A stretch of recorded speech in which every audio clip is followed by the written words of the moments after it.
All right, Andrea, welcome to the show. Thank you so much for having me. Absolutely, it's a pleasure. So, for those of you who haven't met Andrea yet, Andrea Waltz is a professional speaker, business author, and fiction writer.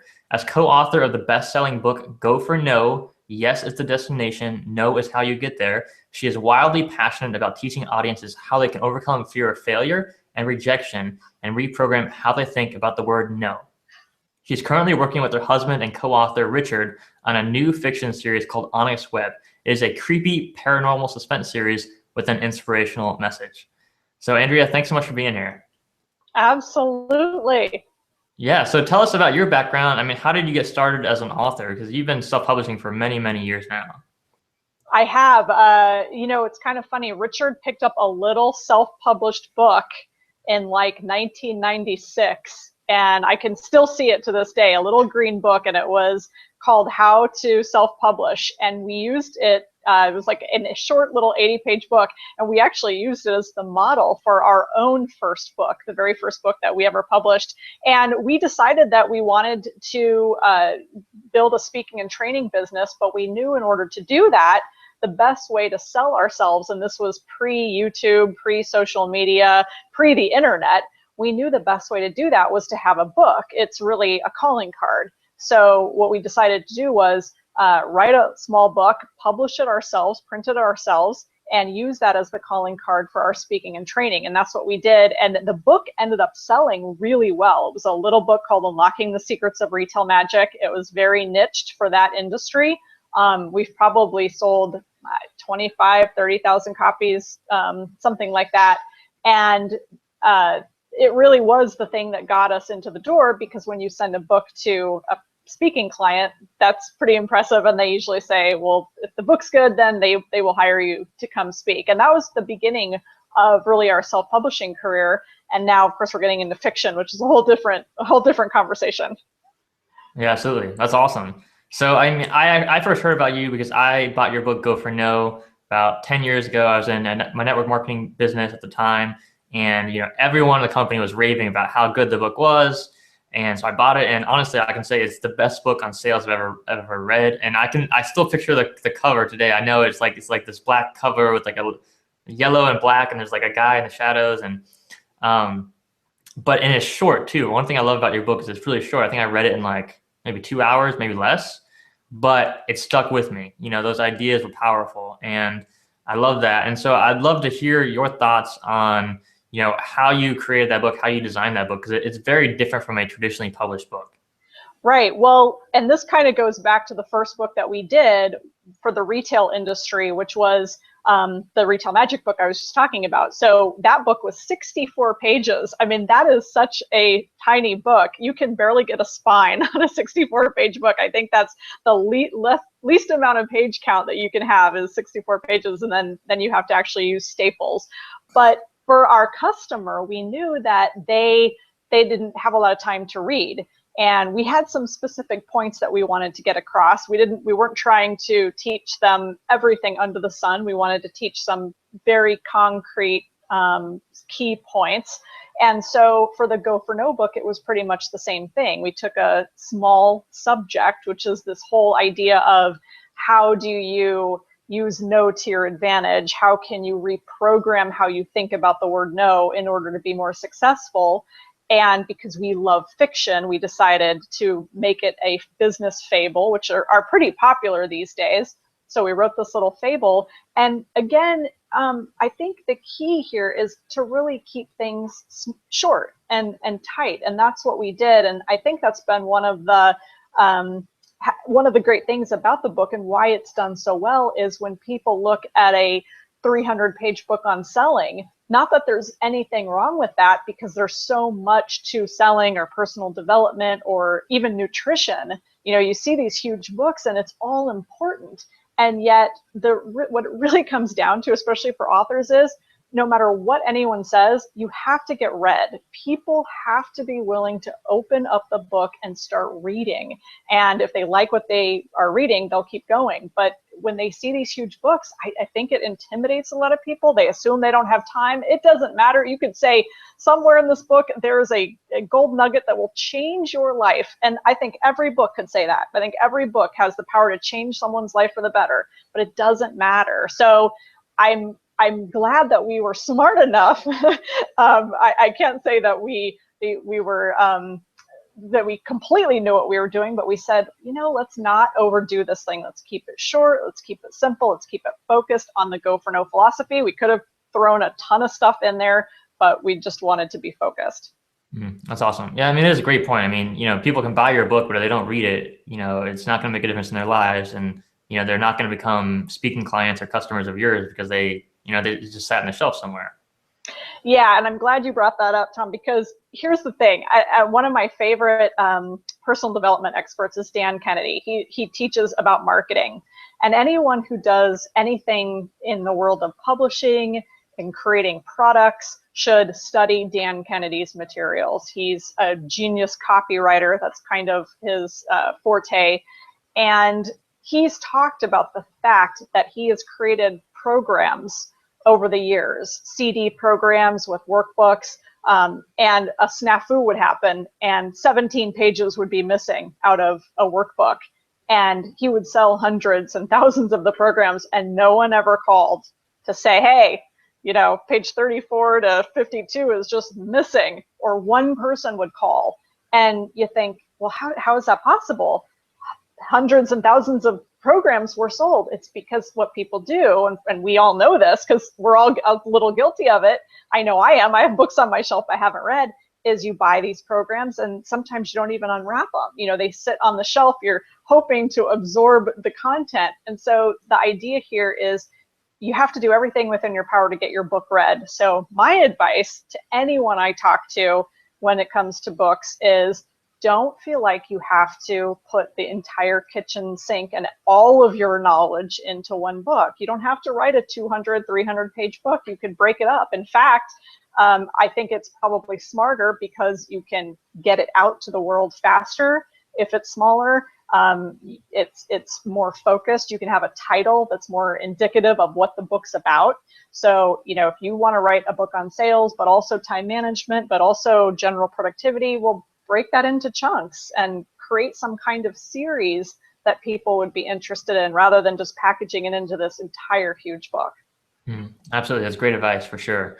So, you know, I'd love to hear more about, you know, how you got started in self-publishing, because, you know, it started almost 20 years ago, and I have a feeling it's a very different world back then from what it is today. So can you kind of walk us through the overview of the process of how it actually worked to get your first book printed and published? Yes, well, dinosaurs were roaming the planet. I'm kidding. That's what it feels like. It really does. The key to self-publishing back then and even now, I think, is control. And that's one thing that Richard and I haven't given up. And I would like to say that we've gotten better, especially when it comes to designing book covers or what have you. But fundamentally, I think the biggest challenge that people have and the decision that most people have to make to start off is how, especially these days, is how many copies of your book do you want out there? And so, do you want to print 500? Do you want to print 1,000? Do you want to print 3,000? And the mistake that I see a lot of people make, and this has changed with the advent of CreateSpace, but what we did when we first printed our very first book was we ordered 5,000 copies. You want to order enough copies that you can feel free to give them out. A key thing to marketing is don't be selfish with your book. You want to be able to give it away to people, decision makers, influencers. And so if you start off and you just order a few hundred copies, that's going to be a huge issue because you're always going to feel like you don't have enough books. You want to sell them and you want to be able to give them out. And I think the key thing here is to really decide where that balance is between going what I'll call print on demand, which is popular these days, or you know what, I'm getting I'm getting feedback. Am I going through my own computer? Or are I you? don't hear anything on my end. Oh, okay, good. I keep hearing myself, so I don't know if I have a new laptop, so hopefully no one else is hearing what I'm hearing.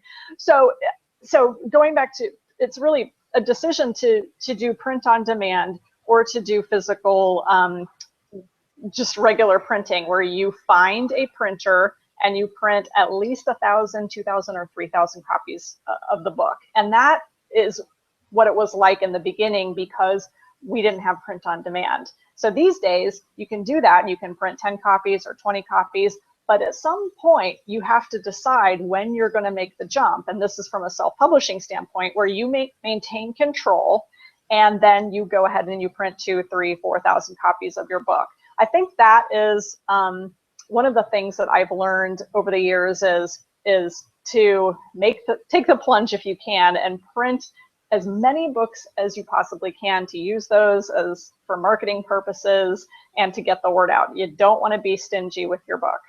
And to maintain control. Now, there's a lot of people out there who offer services, book packagers, who will do everything for you, who will buy your ISBNs and design the cover and lay out the book's interior, and get it printed for you. And a lot of people don't have the time to learn that all.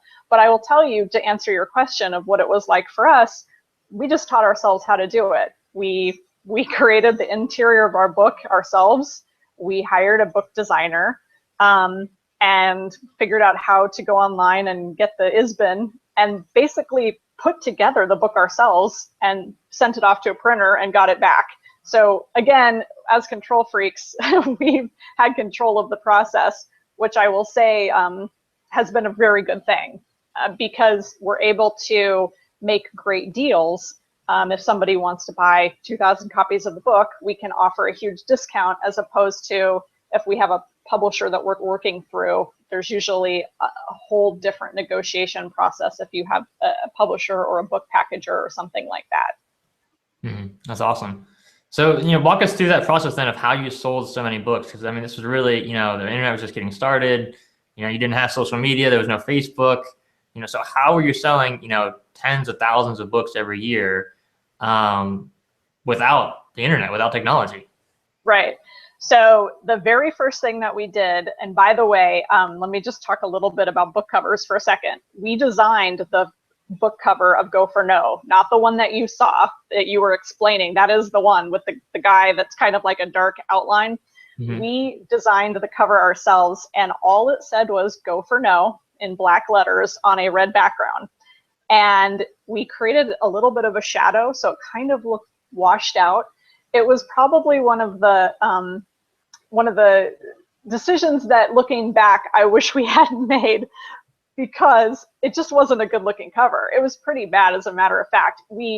Richard and I went to a book marketing conference, and we were sitting there, and we had brought copies of Go for No to give out to people that we would meet. And I highly recommend that as well. Always carry copies of your book with you wherever you go. Always, always, always. So we're at this conference. We have one copy of Go for No left with us. And Rich says, well, I guess we're just going to have to take this home with us, because there's nobody else to give this to. And I said, you know what? There's a guy sitting in front of us, and I think he's in sales. We'll hand him a copy. So he calls us a couple days later. His name's Tom. And he says, I thank you for giving me the book. He said, I ended up reading it.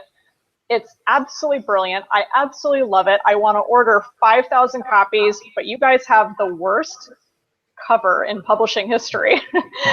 He said, if you can change the cover of your book, I'm in, I'll order them. And that's when we actually had it professionally designed and redid it. So the good thing is, when you have total control over your book, you're not stuck with the cover. Covers are extremely important. And to go to your point about sales, what we did in the beginning, and this is with the bad book cover, by the way, we printed Go for No in 2000. So this has been 15 years, Tom, that we've been out there with this one title. We printed, I think, 5,000 in our first run. So we got the names and addresses of 500 influencers, people that we thought would read the book, love the book, and want to buy more of them. That was our marketing plan, is influence the influencers. So we mailed out 500 copies. And of course, was it expensive? Yes, but that's what you have to do. The expensive part is not producing the book. The expensive part is always marketing the book. Expense in money and expense in time. So we sent out these copies and we're expecting to get a bunch of orders. And we got one order out of 500, which we didn't think was very good. And so really, we actually got kind of discouraged. And we didn't do a whole lot with the book for the first few years. I made as the internet kind of evolved, and I think it was called Microsoft had a web site publishing software program, and I can't even remember what it was called. It wasn't PowerPoint, it was like something else. So I literally built our own horribly crappy website and put it up and had Go for No for sale so people could buy it online. This is like in 2000, 2001. And as I said, I mean, it didn't really do much. So fast forward a few years later and we meet Tom and he convinces us to change the cover, which we do. And now we're like excited because we have somebody who's said, hey, this is a fabulous book, you guys. And here we are, the people that teach people how to be persistent, right? Really bad. So he says, you guys have a great book, blah, blah, blah, get it out there. So we continued our process really of mailing the book to influencers. That is really how we did it. It's a slow process that requires a wild amount of patience. And luckily, and this goes to my whole comment about size, because the book is small and I think people easily give it away because it's not like giving somebody a 300-page book and say, here, I want you to read this. It's easy to give somebody a little book and say, you read this, you'll be done in 2 hours. It's no big deal. That it has gotten the traction that it has gotten. But really, it all started with mailing copies to influencers, people who would love the book, recommend it to other people, and spread the word. So that's, I think, been the key to our sales, and also really understanding who our target customer is. We never, it's with a nonfiction book. Sometimes your target customer is a CEO or a vice president or chief marketing officer. Well, there's not a ton, well, actually, let me back up. I don't know how many chief marketing officers there are in America, but I know that when it comes to selling products and services and people who have a fear of failure and rejection, when it comes to having to market those products and services, there are millions and millions of people. So we have a wide market, let's put it that way. But instead of just focusing on that market, again, we focused on the people who are influencing those people who lead teams, whether it's sales teams at corporations, direct sales teams, people who run nonprofits who have a whole volunteer army of people who are soliciting donations, who are afraid of hearing the word no.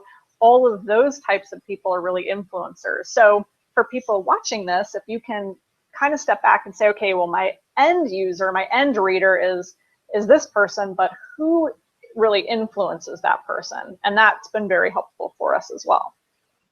That's awesome. That's a brilliant strategy. So do you think that strategy would still work today?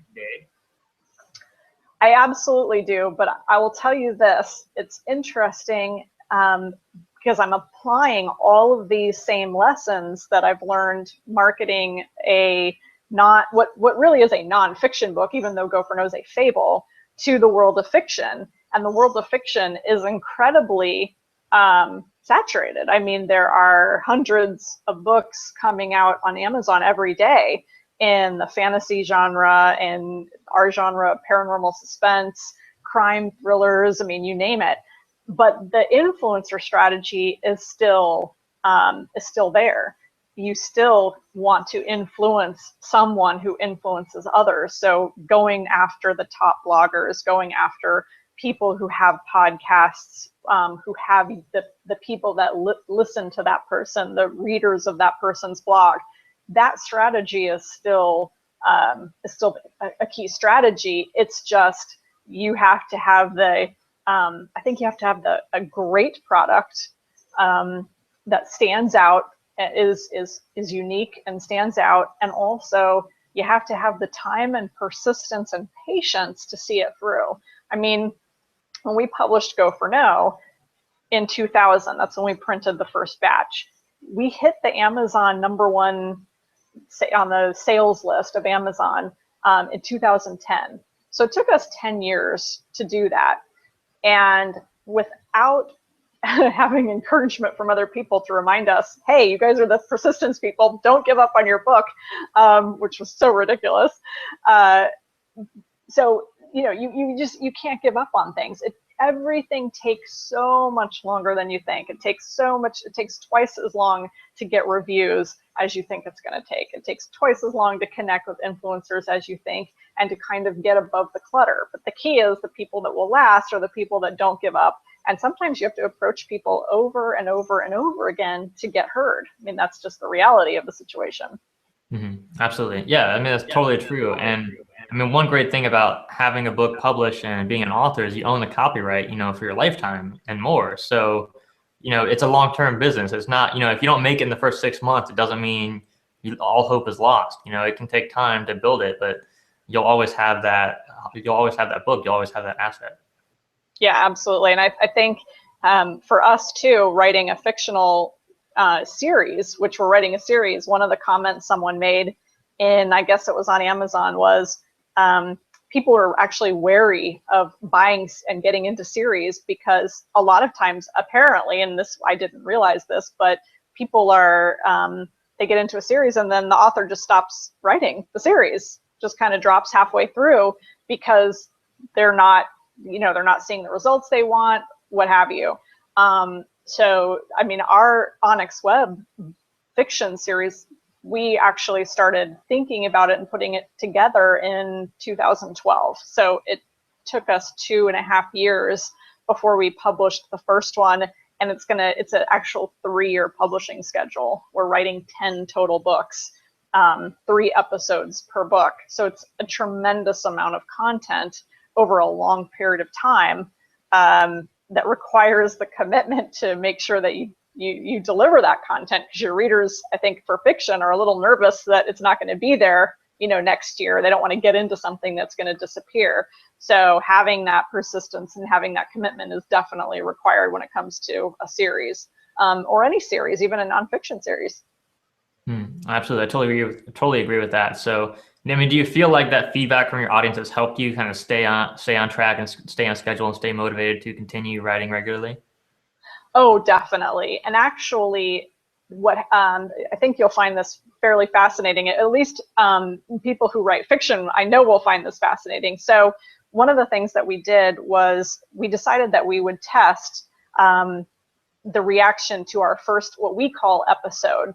And our first episode we called The Story Begins. We released it last October, and it was fairly short. And as you can imagine, think of it like a TV show episode, right? So in a first episode of a TV show, you're introduced to a lot of characters, and then pretty much the show ends and you don't know what's happening with all the characters, right? You're wondering what's going to happen. So the feedback that we got was, we really love the book, but this is way too short, and they left us with all these questions and we're just left hanging. Which in my mind, I thought, well, yeah, that's because it's The Story Begins, it's the first episode. But as much as I want to argue with our readers, you can't argue with your readers. Your audience is always right. Your readers know what they want. So we said, okay, instead of releasing these little bite-sized episodes, and we were going to release them fairly often, we were kind of thinking like Stephen King's The Green Mile, which he released, I think, in a 7-part series years ago in print form. That's what we were thinking that we would do in Kindle and on CreateSpace. So when we got all of that feedback and we really took it to heart, which was great to get, we said, okay, instead of doing a very short episode, let's do a 3-episode combo. We'll call it a book, a book. It's not really a novel because this is a book series, but we'll do 3 episodes per book. And the feedback that we're getting on the book is great. I mean, it's fabulous. People are loving the book because they feel like even though the series continues, and like any TV show, you've got to tune in for the next one, they're getting enough content in that particular dose. They're getting 260 pages of content as opposed to like 80 pages or whatever. So they're a lot happier. You've got to test, you've got to be willing to listen to the comments, and even look beyond some of the mean comments, because, you know, people just get so snarky and they get so upset. And, you know, I obviously authors don't do anything to upset readers. We're not trying to anger readers, but they do get pretty angry. So you really try not to take it personally. You can't take it personally because, I mean, when it comes to art, when it comes to creativity, it's just literally everyone has their own opinion. So we look for the feedback. It was all good feedback, and then we were able to apply it and release book 1 just a few months ago, and book 2 is due out in just a couple weeks. Mm-hmm. That's awesome. That's really cool. So, I mean, I'm curious, like, why did you decide to transition to writing fiction all of a sudden? Well, thank you for asking. That's a great question. We have always loved writing fiction. In fact, when Richard and I met 17 years ago, and we decided to write our very first book, Retail Magic, that also was a fable. Both of us have written screenplays together. And we were in Hollywood for a couple years messing around with writing screenplays, which, by the way, if you want to maintain control over your work, writing screenplays in Hollywood is not for you because you get told exactly what changes to make and you have no control. So we've always loved fiction. And what we're kind of doing with this is we've enjoyed writing fables with strong business messages. Go for No is very how-to. It's a fable, but it's, you know, how to use no to your advantage by intentionally increasing how many times you hear no. Our book Retail Magic was a fable that had lessons built into it from this kind of wise master of retailing. We wrote a book called $1 Million a Year, which is about a guy who goes on a cruise and learns all these lessons from all these $1 million earners. So they're all stories, and we love connecting with people on a story basis. So this one, while it's not super message focused, we have some underlying messages. In fact, one of the things that we did with Onyx Webb is our tagline is, if you think life is precious now, just wait until you're dead. So it's a little bit of a message of, hey, people are sleepwalking through life, don't be one of them. So we want to get people engrossed in the paranormal suspense and into the story, which is a crazy story with a ton of characters and different timelines, and it's fairly intricate. And I like to say it's Downton Abbey meets American Horror Story. So it's kind of a mishmash of genres, but there's a message at the end which we want people to get, which is, you know, live your life, live for today. You know, you have choices. All of these kind of messages are very deeply embedded in there. So it's kind of always been our style to write fiction with a message, I guess. That's awesome. So it's just kind of like what fits for you. It's what you're passionate about, what you enjoy doing. Mm-hmm, absolutely. But I have to tell you that there's probably no message that has changed my life more than Go for No. The idea of staying persistent, it's so important for anyone creating a product, anyone in publishing. So I will be forever talking about Go for No. Richard and I will probably be forever sharing the Go for No message because we own it, and it's so important, and I'm so passionate about it. Absolutely. Yeah. I mean, you've got a business, I think it's Courage Crafters, and you talk a lot about courage in your work and what you do. So I'm curious if you'd like to share a little bit more about courage and what it means to you and why it's so important. Absolutely. Well, you know, I think anytime you're going to create something, you have to have a ton of courage just to put it out there and be willing to get that feedback. And I think sometimes what people do, and I say this because Richard and I have been guilty of it, is I think a lot of people want to write a book. I think a lot of people have ideas, and I hear even when I meet people and talk to them, and they say, "Oh yeah, I've always wanted to write a book, or it's something I'd like to do." I think when you have that in the future and you don't do it, you never know. You're never forced with that potential failure, and that really goes back to Tom. It goes back to people's not wanting to look like a failure, not wanting to fail, and not really seeing the connection between failure and success, between trying things, risking, and then having amazing opportunities happen. If you never write the book, then you'll never know how bad you are, which could be really disappointing, or how horrible you were, or you'll never know how great it was. And so really, when it comes to courage, it really can't be about the result. It has to be about the journey and the passion that of why you're doing what you're doing. And so even for us, I have no idea if this series Onyx Webb, we might spend 5 years working on it and it could go nowhere really, but the joy that we experience in doing it is so worth it.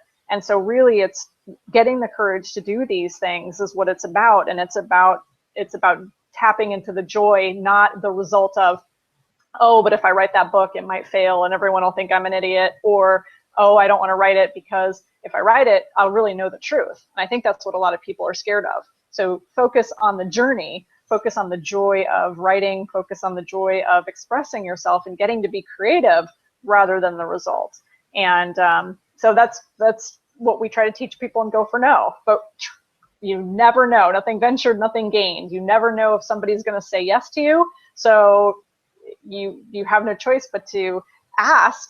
You might get the no, but you might get the yes. Most people, what they do is they reject themselves first. They decide, they give themselves the no, really, without letting that other person give them the no. And that goes for every part of the process in writing as well. Whether you're asking somebody to help you with your book, you're looking for a publisher. I'm sure a lot of people who you meet and who you talk to are trying to find a publisher, and they're going through that process of pitching and asking for people to read their manuscript and all of these things. Well, they have to get a lot of no's in order to get that yes. So that's the fundamental concept of Go for No, and it's the fundamental concept of having courage is to work the process, not the result. Absolutely. That's just brilliant advice. I love it. And I mean, I think it's totally true. I mean, 15 years ago when you had written Go for No, if you had, talked to the world's biggest publishing experts, in the industry and said, hey, we're going to write this book. It's going to be 100 pages long. We're going to self-publish it and we're going to sell over 300,000 copies. They would be like, you're crazy. They would have said, there's no way, that's not even possible, but you made it happen, right? Because no one had ever done that before, but you had to have the courage to go out there and make it happen. You do, absolutely. And I'm glad you brought that up because I do want to tell you a quick story. We actually, one of the people that we worked with when we were in Hollywood, he was the producer of Breakfast at Tiffany's. His name was Dick Shepard, and he actually just passed away a couple of years ago. He was a wonderful man, and he led us to a New York publishing agent for Go for No because we were talking to him about it, and we said, hey, we'd like to, we'd had Go for No for a few years, and we decided that maybe a New York publisher would be interested in it. So we got an agent, and the agent made the rounds, and we were in talks with a huge publishing company, like one of the big ones. And they came back and they were right about ready to sign us. I mean, we were right about to get ready to have a book deal. They were going to fax it to us that day. And we never got the fax, and we called the agent. We said, well, what happened? And he said, they pulled out. They said that, the average business book sells 5,000 copies. You guys don't have a big enough platform. You'll never sell over 5,000 copies of Go for No. And so they were wrong. So you can't rely on the New York publishers. You've got to take things into your own hands and be patient and keep sharing about your book. I get frustrated because I see so many authors who spend so much time writing a book, creating a book, and assuming that it's timeless. Now, if it's how to win at the stock market in 2015, yes, you've got a short window. You've got to get out there, you've got to market the heck out of it and hope hope for the best and see what sales you get, and then it will be irrelevant in 2016, right? That's just what would happen with a book like that. But if it's fairly timeless, you should stick with your book and not give up on it and keep getting it out there, whether it's writing blog posts, doing all the strategies that I know you teach people. You just can't let it die. Absolutely, absolutely, totally agree. So you shared some amazing information with us today. It's been awesome. But I want to really focus for the last couple minutes here on marketing. And you talked about your influencer strategy, which I love. And I'm wondering if you could give us some more details, like the nitty-gritty details of how you do it. So first of all, like, how do you even find these lists of influencers? Do you do it yourself? Do you have an assistant? What does that process look like? For years, I've done it myself, but I do have a marketing assistant who helps me, and I will, basically what I did was make a list of all of the industries, and this is of course for nonfiction, for Go for No, all of the industries that would be perfect for the book. So different sales industries, franchises, we make a list of all of them. We go in and we find the list of the top 500 companies for this, the top 500 companies for that. We go into LinkedIn. There was a database for a long time, I think it's still out there, called Hoovers, and we find all the executives. And even when we very first started our business, there were guides that you could buy, guides to corporate meeting planners, there's guides out there for to find executives. All kinds of information is online now to find all of these people. So you just have to be willing to do the research, spend a little money, get the names and addresses of people, the names, mailing addresses, and email addresses. And that's how we did it. And we just literally built our own databases. And a lot of them we built also from joining the associations of the types of companies that we wanted to work with. So we work with a lot of direct selling companies. So we joined the Direct Selling Association, which gave us access to those companies and their information. You have to become a researcher when you want to market your book and your products and your speaking. You've got to go out there and you have to research and find these people and create your own marketing funnel, create your own database. Now, simultaneously to doing all of this and to contacting these people and sending information and sending copies of the book, simultaneous, social media came around. And so we were able to say, okay, well, let's create, some great content for people who are discovering us and push that out there. So an individual entrepreneur who's surfing the internet, who stumbles on our Facebook page might go, oh, wow, this is really cool. And they teach all these really cool, interesting things. But that's not what we rely on. We rely on our research and reaching out proactively. So you have to have those two things, I think. Awesome. Yeah. So there's like those two, it's like the push and the pull. So you've got like the blog posts, the social media, you've got your content that attracts people in, but you've also got your active outreach where you're building your database, like you said, building your own platform and going out there and actively finding people to give your book to you and to talk about you and to share your message with. Exactly. Yep. Yeah. Awesome. So is there any difference between that strategy and what you're doing with Onyx Webb and with your fiction? Yeah, it's pretty well, the social media piece, I think, is pretty similar. And for us with Onyx Webb, we're creating a lot of content with fiction. Creating content from fiction is really interesting. So we're creating pictures of characters on Pinterest. We're doing things like fact or fiction.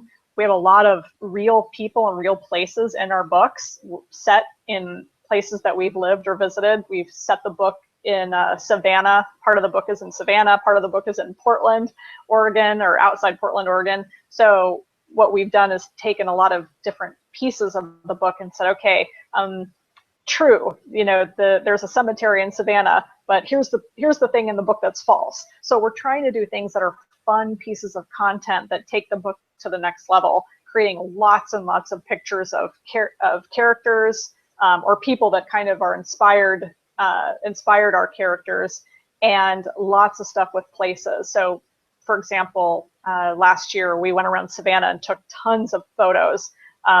We feature the mansion on Forsyth, which is in Savannah. So we have a picture of the mansion on Forsyth, which is a hotel, on our Pinterest board. So creating those Pinterest boards has been a lot of fun. And I'm hoping as we get more and more readers, they will really start to engage in the Pinterest boards. We do the same thing on Facebook. So similar things on Twitter. connecting with other authors. So I've taken tons of lessons of Go for No marketing and been able to apply it to Onyx Webb. Not everything matches, because unlike nonfiction, where we really are solving a problem for people, people have a fear of failure, they have a fear of rejection, they need help. No one needs Onyx Webb. I'd like to think they do, but we're not really solving a problem. So it's, let's try to entertain people and find people who love our style of entertainment. And if we can find, my first goal is to develop what I call the Onyx Webb 100 people who are absolutely fanatical about the story to kind of help us. And I know the term out there, I think it's called a street team, I've heard. And so it's developing those people, which is not something I ever did for Go for No. We have super amazing fans for Go for No that have helped us, but I think for Onyx Webb, I'm being a little more intentional about creating that Onyx Webb 100 of 100 people who can really help spread the word, who just love the message and love the story. That's awesome. I mean, you shared some amazing stuff right there. And I think that's really cool because, you know, a lot of fiction authors have said, you know, like all the stuff you talk about from marketing nonfiction is totally different from marketing fiction. And I think, you know, from your story, what I've learned is, I mean, you're very good at marketing. You're a great writer, but you're amazing at marketing. And it's really cool to see how you've applied some of those same strategies to your fiction. I think that's going to help a lot of people. And I love what you're doing with, you know, your Pinterest boards and having all those images and pictures of the locations and characters, because I know a lot of fiction authors and they've got, you know, whole notebooks and journals of all this extra material that never makes it into the book. And, you know, if you could share that on social media, if you could share that on Pinterest and on your blog, I think that's the kind of content marketing that most people only do for nonfiction, but I think can be really successful in the fiction arena. And I don't see a lot of people doing that yet.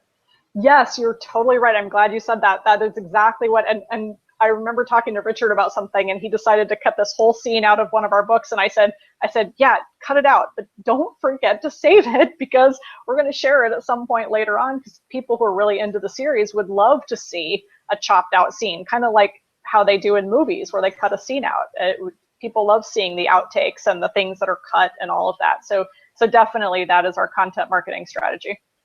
That's awesome. Yeah, I think that's one of the cool things about being a creator, being an author, is that when you create something like Go for No, it's been so successful that there's this brand that people know and they recognize and they love. They want to learn more. They want to know more. They want to see inside. And so, you know, what to you is a mistake, a chapter that, you know, you think isn't good enough, is not good enough to make it in the book, can still be really valuable to your audience, you know, and even your biggest mistakes can still have value. And I think that's a really cool thing. And I think you have to kind of make that mental mind shift in order to have, like you said, the courage to even release something like that. Yeah, and it really does come down to peeling the onion and peeling back the curtain and entertaining people, even in a different way. Richard, one of the things that he does is he takes, when he finishes a book, we take all of the scenes in the book and we actually kind of chop them up. So there's, it's not a linear book, let's put it that way. So when we do this chop up process, we create these long sheets, and I usually take a photo of them. And in fact, you can see all these things behind me. This is storyline behind me. So I like to take photos of that stuff and share it, because I think people like to see how it's kind of designed and see the process. Just makes it more fun. Absolutely. That's awesome. Yeah, it's great to give your fans a glimpse into your inner world and really get them more involved in the project. Absolutely. Awesome. Well, you shared some amazing stuff with us today, Andrea. I really appreciate it. Before you go, tell us where people can find out more about you and the work that you're doing. Well, they can definitely go to goforno.com. That's the easiest way to find out all about Go for No. And then we also have our fiction book, which is onyxwebb.com.